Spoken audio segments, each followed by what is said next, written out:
Écoute, des aventures, j'en ai déjà eu et ça me fait vraiment pas rêver. Tu vois, c'est un peu comme l'escalade, voilà. Bon, il y a des gens qui adorent ça, et moi j'ai le vertige.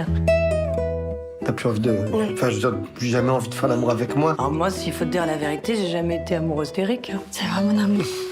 Et toi, mon cœur? Il croit que je l'aime exactement comme lui-même. C'est un film qui des variations et des réflexions autour de l'amour, de là où ça peut être simple, là où ça peut être plus compliqué, et en même temps il y a une espèce de force poétique, je trouve, dans ce film.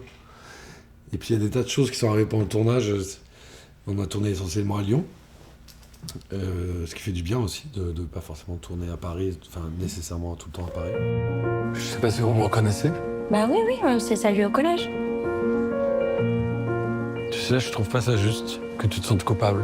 C'est pas une faute de quitter quelqu'un. Mon personnage, donc Thomas, qui est écrivain et en même temps prof de français, qui fait essentiellement travailler ses élèves autour de Madame Bovary. En fait, il a écrit un roman. Alors ça a été un peu écourté dans le film. Au final, il y avait une interview à un moment qui a disparu. Mais mon film s'appelait... mon livre, mon roman, s'appelait Heureuse complexité.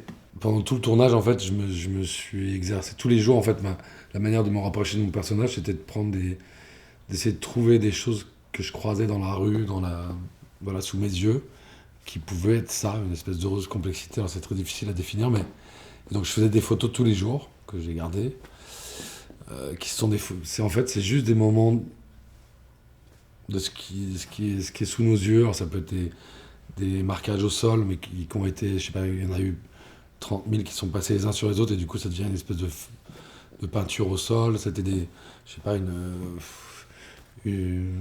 une fleur délicatement coincée sous un pneu. Enfin, je sais pas, je vous donne des exemples comme ça, mais en fait c'était des choses belles et poétiques, mais complexes. On dîne ensemble demain soir, t'as pas oublié? Mais non, demain je peux pas. Rebecca vient pas? Ah non, tu vois encore Monsieur X. Monsieur X. Je l'appelle comme ça parce qu'il est marié. Mais c'est un drôle de tournage, parce que c'est un tournage, j'ai l'impression de ne pas avoir fait un film, alors que toute la mécanique était la même que d'habitude, une caméra, une équipe, mais je sais pas, j'ai pas l'impression d'avoir tourné un film. Dans la manière de travailler d'Emmanuel Mouret, il y a quelque chose où il nous emporte comme ça dans quelque chose d'assez simple en fait, mais qui est pour le coup avec une construction très précise, avec des tas d'actions à faire, avec du texte, avec des tas de choses, mais je sais pas, c'était aussi le fait de peut-être tourner par duo, sans forcément être tous ensemble. Donc il y a aussi ce parler qui est très spécifique à ces films. Et en même temps, il nous disait, donc il voulait, parce qu'il disait peut-être que ce que j'écris c'est chiant, donc peut-être que comme il y a beaucoup d'actions à faire, mais ce qui est intéressant c'est de faire plein de choses pendant qu'on parle. Puis en même temps, il voulait qu'on soit très sur le texte, mais il nous disait, mais si vous voulez dire en une phrase que j'ai écrit en 15, vous pouvez, et si vous voulez dire en 15 phrases que j'ai dit en une, vous pouvez.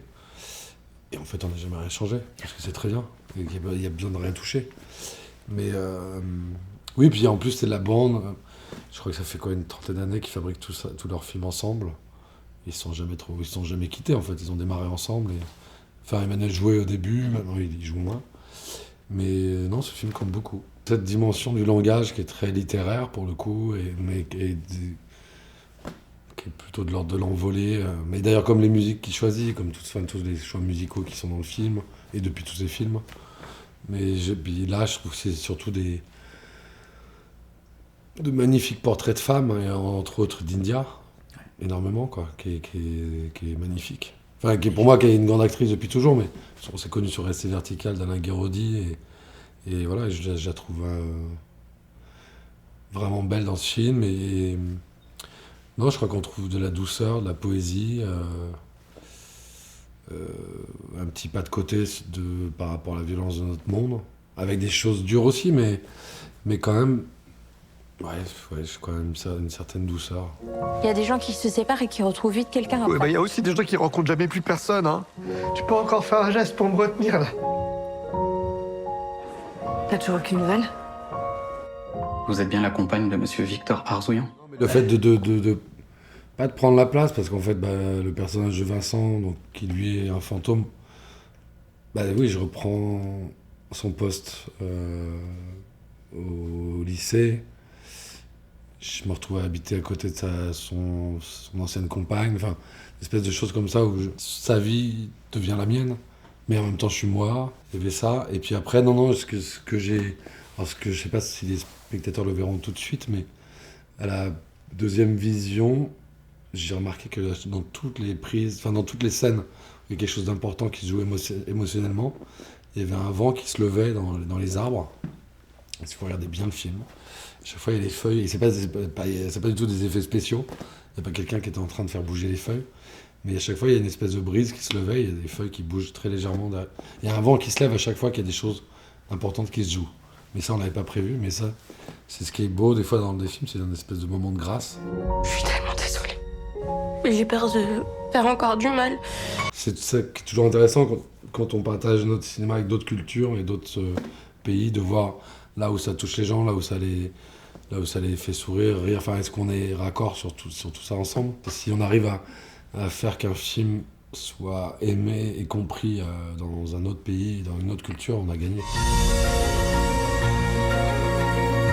Enfin, tu vois, si Eric m'a menti, ça veut dire qu'il est allé voir quelqu'un d'autre, non?